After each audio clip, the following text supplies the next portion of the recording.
గత సినిమాకి లింకప్ గానే బాబు మోహన్ యేసుదాసు ఇద్దరూ కూడా జాబ్ డబ్బులు లేని సమయంలో ఒక టీంలో ఏజెంట్స్ గా జాయిన్ అవుతారు. మరి ఆ హెడ్ కి లీడ్ రోహిణి అండర్లో పని చేస్తారు. కిడ్నాప్ కేసులు సాల్వ్ చేస్తూ అందులో కొంచెం డబ్బు తస్కరిస్తూ లైఫ్ లీడ్ చేస్తారు. ఈ సమయంలో వారి దగ్గరికి ఓ మిస్సింగ్ కేసు వస్తుంది. మరి ఈ కేసు నుంచి బాబు యేసుదాసు లైఫ్ ఎలా టర్న్ అయింది? అక్కడ సర్క్యులేట్ అవుతున్న స్లేవ్ డ్రగ్ ఏంటి? మర్డర్ కేసులో బాబు యేసుదాసు ఎలా ఇరుక్కున్నారు? దీని వెనుక ఉంది ఎవరు? వీళ్ళు తప్పించుకున్నారా లేదా తెలియాలి అంటే ఈ సినిమాని చూడాల్సిందే.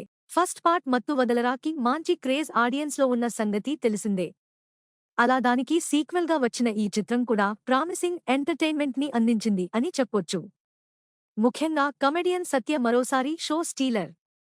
అదే తన పెర్ఫార్మెన్స్తో షోని తస్కరించాడు అని చెప్పాలి.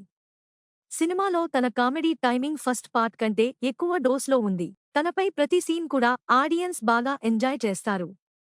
అలాగే సెకండ్ హాఫ్లో తన మెగా ట్రీట్ కూడా అదిరింది. ఇంట్రెస్టింగ్గా తనలో ఉన్న మంచి డాన్సర్ కూడా ఈ సినిమాలో కనిపిస్తాడు. అలాగే శ్రీసింహ మరోసారి తన రోల్లో అదరగొట్టాడు.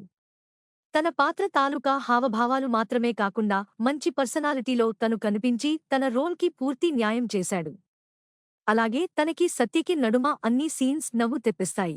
అలాగే హీరోయిన్ ఫారియా అబ్దుల్లా ఈ టీంలో ఒక సాలిడ్ లేడీగా ఇంప్రెస్ చేస్తుంది అని చెప్పాలి.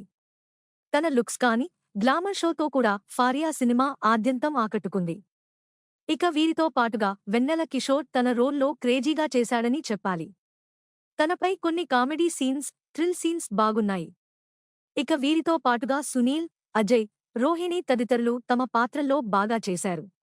ఇంకా సినిమాలో కొన్ని ట్విస్ట్లు, అలాగే ఓరి నా కొడకా సీన్స్ ఇంకా పలు సన్నివేశాల్లో చిన్న చిన్న కామెడీ డీటెయిల్స్ మత్తు వదలరా సినిమా లవర్స్ని మెప్పిస్తాయి.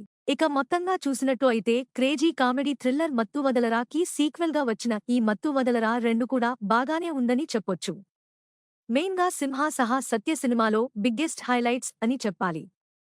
కామెడీ వరకు సినిమాలో బాగానే వర్కవుట్ అయ్యింది. థ్రిల్ ఎలిమెంట్స్ కూడా బాగానే ఉన్నాయి కానీ ఈ అంశం మాత్రం ఒకింత రొటీన్ గానే అనిపిస్తుంది. వీటితో ఈ సినిమాని మూవీ లవర్స్ ఒకసారి చూసి ఎంజాయ్ చేయవచ్చు. Thanks for watching.